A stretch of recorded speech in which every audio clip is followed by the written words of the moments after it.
When Russia invaded Ukraine in February 2022, military analysts around the world considered it game, set, match for Russia. Moscow was apparently poised to establish complete air dominance within days. Even if the initial invasion turned sour, Russia was expected to rely on its arsenal of 1,500 combat aircraft, advanced electronic warfare systems, and what was considered one of the most formidable air defense networks on the planet to keep up the pressure.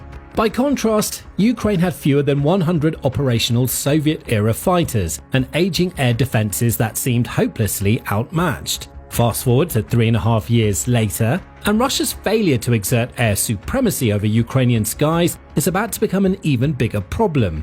The story will reveal why Ukraine is surprisingly winning the air war. First, Ukraine's forces have received much-needed fresh recruits and machinery. And one of the saving graces of the Ukrainian Air Force, or UAF, has been the donation of F-16 aircraft from several NATO countries. With them, Ukrainian pilots have managed to crush Russian offensive operations time and time again, going so far as to create limited pockets of air control to give the rest of their forces some breathing room. One of the key missions where F-16s would prove their worth in Ukraine just came a few months after they started flying. According to some reports, in mid-December of 2024, during a massive Russian aerial assault involving 200 drones and 94 cruise missiles, a single Ukrainian F-16 pilot accomplished something that had never been done before in the 40-year history of the Fighting Falcon being in service worldwide. The pilot successfully intercepted and destroyed 6 Russian cruise missiles during one combat mission, marking a historic achievement in aerial defense operations.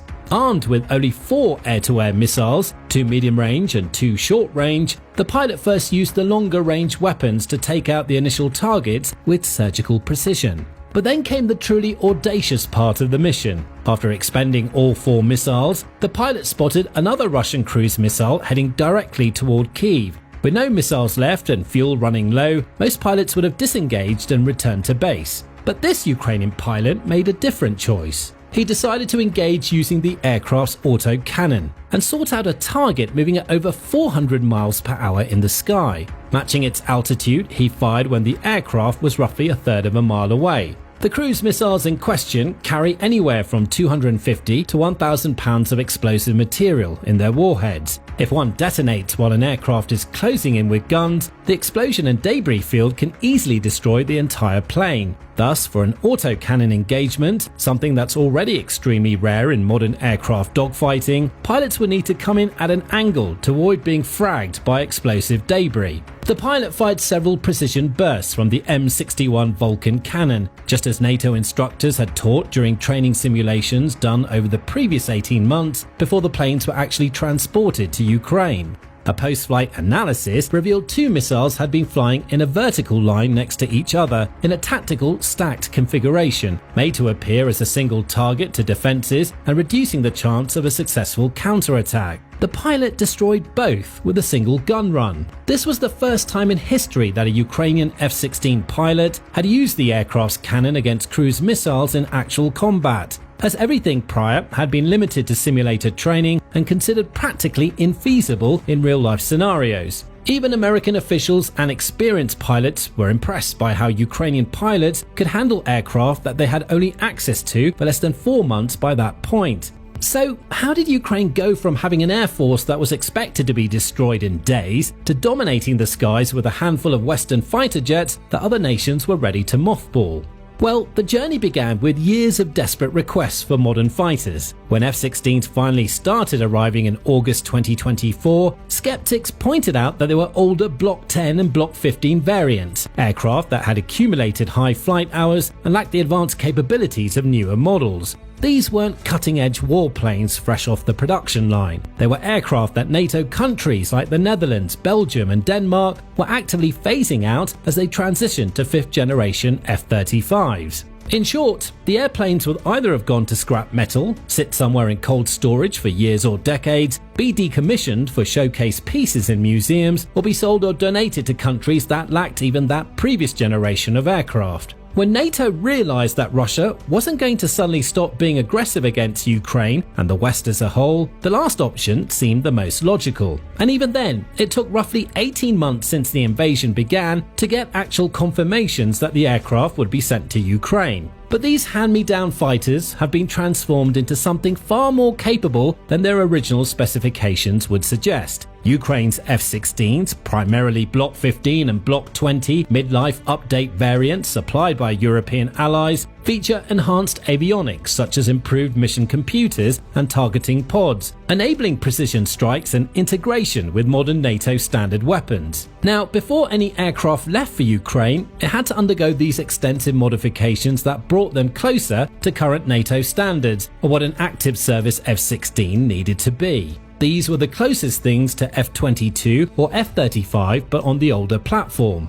At the start of the war, Ukraine only had Soviet-era aircraft like old MiG-29s, Su-24s and Su-27s, leftovers from the breakup of the Soviet Union. Due to a significant economic and geopolitical crisis that rocked the nation in the following 2 decades, Ukraine didn't have the budget or the means to maintain or upgrade its own airplanes independently. This resulted in Ukraine, paradoxically, selling back a lot of its weapons stocks, including aircraft, back to Russia, essentially giving its would-be invaders more options. By contrast, the F-16s, even though their design is technically older than the MiG-29 or Su-27, have been steadily upgraded to outmatch emerging Russian and Chinese aviation and electronics capabilities. Take the electronics suite as the prime example of the uplift. The modifications included using the Electronic Combat Integrated Pylon System, or ECIPS, the AN/ALQ-162 jammer from Northrop Grumman, and the AN/AAR-60 missile warning system.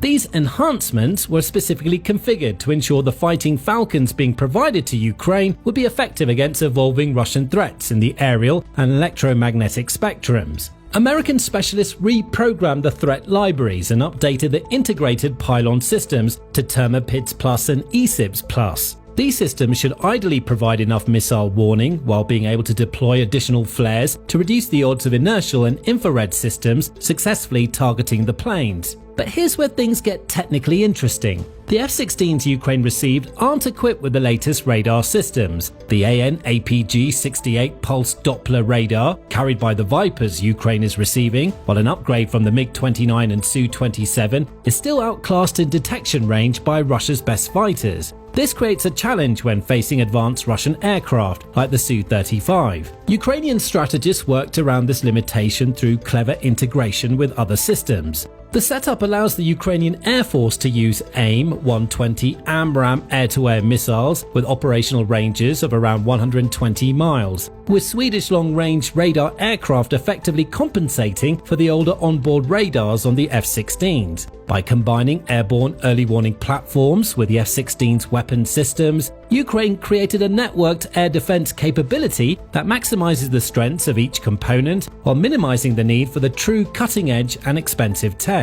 The weapons loadouts have also likely been heavily modified to suit counter-missile and targeted strike operations prevalent across the front. Ukrainian F-16s have been observing carrying older AIM-9 LM Sidewinders and AIM-20C variants like the C5 or C7 rather than the more advanced AIM-9X and AIM-120D versions. While these aren't the latest missiles in American arsenals, they're still highly capable weapons that represent a massive upgrade over what Ukraine's Soviet-era fighters could employ. More importantly, F-16s with half-life upgrades can deploy a much wider range of precision-guided weapons. For ground attack, the options include HARMs, JDAMs, Zuni, and Hydra rockets, SDBs, and paveways. Ukrainian pilots are also equipped with joint helmet-mounted queuing systems, enabling efficient and intuitive release of high off-boresight missile shots, which is a capability that Soviet-era fighters simply don't possess. Finally, there's the onboard electronics and communication systems, which overhauled the previous analog designs with fully compatible digital systems. In the original press release for the aircraft before they started flying in August 2024,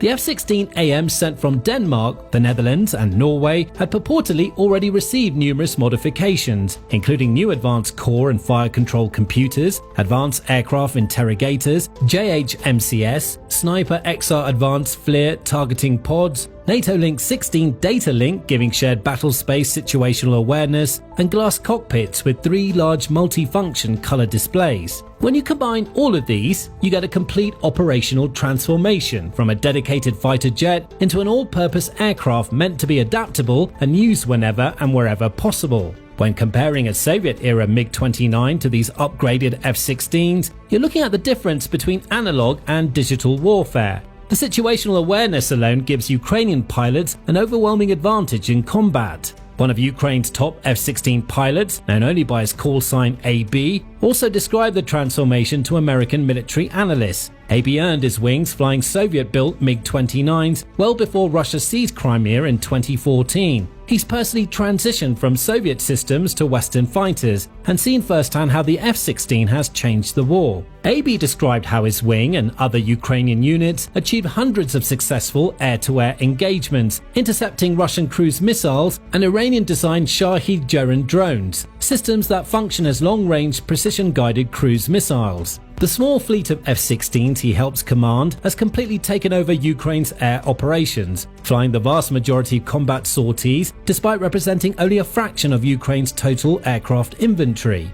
This shift to F-16 dominance stems from brutal practicality. Ukraine's Soviet-era fleet is becoming increasingly difficult to maintain. While Ukraine continues to fly its legacy MiG-29 and Su-27 fleets, it can't keep up with the operational demands, where sorties are conducted every day to match Russia's offensives. And since the only real producer of spare parts for former Soviet aircraft is Russia itself, Ukraine has practically no avenues for maintenance beyond superficial fixes. Considering that Ukraine's former stock still outnumbers the new F-16 donations, this makes continuous Western sustainment support for its F-16 fleet all the more essential. As Soviet parts become scarce and electronics start failing due to being incompatible with newer platforms, Ukraine is slowly but steadily starting to rely solely on donated F-16s and similar aircraft from the West. But perhaps the most impressive aspect of Ukraine's F-16 operations is what Ukrainian air crews have accomplished without any of the support infrastructure that Western air forces take for granted.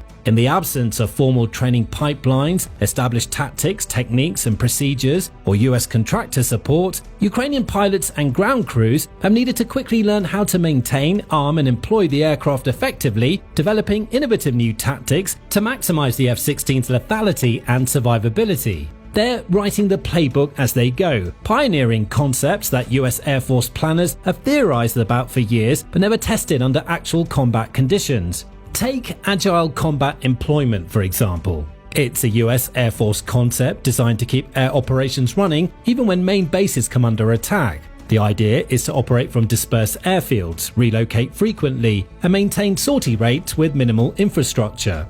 Ukraine's F-16 force is pioneering this technique in real time while under continuous Russian attack, frequently relocating to keep the Russians guessing, all the while maintaining operations with minimal infrastructure. Ukrainian air crews have demonstrated the practical value of agile combat employment better than any exercise or simulation ever could. The results speak for themselves. Despite constant Russian efforts to destroy their bases and aircraft, Ukraine has sustained impressive sortie rates. After nearly 4 years of Russian air and missile attacks, Ukraine has managed to keep all of its military aircraft bases intact and operational. Russian intelligence knows roughly where Ukraine operates its F-16s, but the constant movement and dispersed operations make them nearly impossible to catch on the ground. This operational security extends to the pilots themselves. The Ukrainian Air Force refuses to release names or detailed information about its F-16 pilots, understanding that Russia would immediately target them. The pilot who shot down 6 cruise missiles in one mission remains anonymous, practically a year after the operation, and is known only through his combat achievements.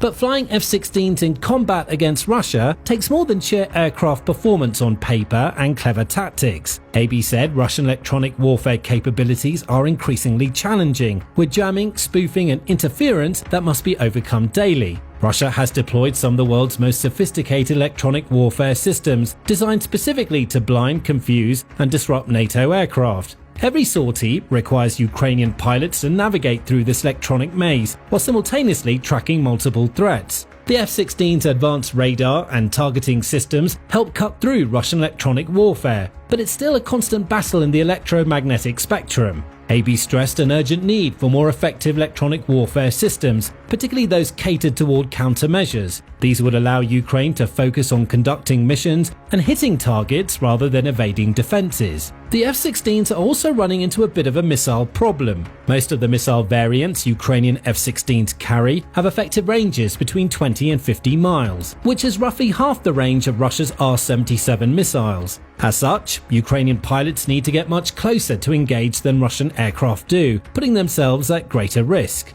This is why Ukraine has focused on using F-16s primarily for intercepting cruise missiles and drones, rather than seeking direct air-to-air combat with Russia's most advanced fighters. Former Air Force spokesperson Yuri Ignat acknowledged that these jets are not modern enough to compete effectively with Russia's Su-35 aircraft in one-on-one air combat, with Ukraine avoiding pitting them against Su-35s one-on-one due to the risks involved. This isn't a limitation of pilot skill, it's a recognition of the technological realities when flying older F-16 variants against Russia's most modern fighters. When AB was asked what the United States could do to most increase their success, his response was to deploy Block 70 F-16s and send more missiles. The Block 70 F-16 is the cutting edge of fighting Falcon technology, using a modern ISA radar and advanced electronic warfare systems, all the while being fully compatible with the latest precision weapons. It's what Ukraine really needs to achieve true air superiority. But even without these advanced variants, Ukrainian pilots are making the older F-16s work through skill, innovation, and sheer determination.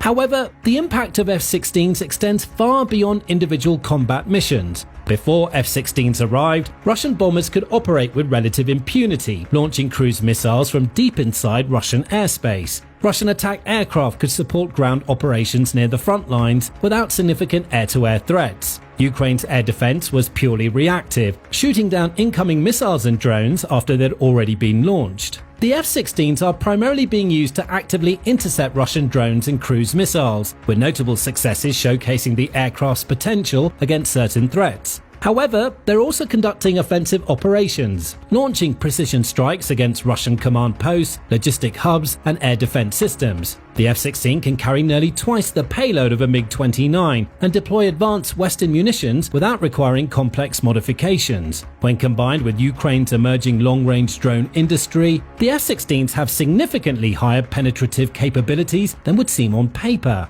This has been key for Ukrainian air superiority. The threat the F-16s pose has forced Russia to keep its most valuable aircraft further from the front lines, which essentially prevented it from exerting air superiority. Instead, Russian Su-34 and Su-35 fighters that once dominated Ukrainian airspace now operate much more cautiously, typically being relegated to chucking medium-range glide bombs to maintain survivability and flexibility. But glide bombs are considered notoriously inaccurate, especially when pitted against any modern electronic warfare countermeasure to jam the primitive navigational system. This has disrupted Russia's military strategy. You see, Russian military doctrine posits that it has full control over its own airspace, with Russian aircraft serving vital reconnaissance and surveillance roles while being supported by long-range radar. In return, Russia's mechanized infantry gets vital air support from planes flying overhead and delivering precise strikes. But with the F-16 reaching bigger operational capabilities than expected, plus Ukraine managing to deploy long-range drones and missiles to threaten stationary radar and military installations, that aerial and home territory advantage has all but disappeared.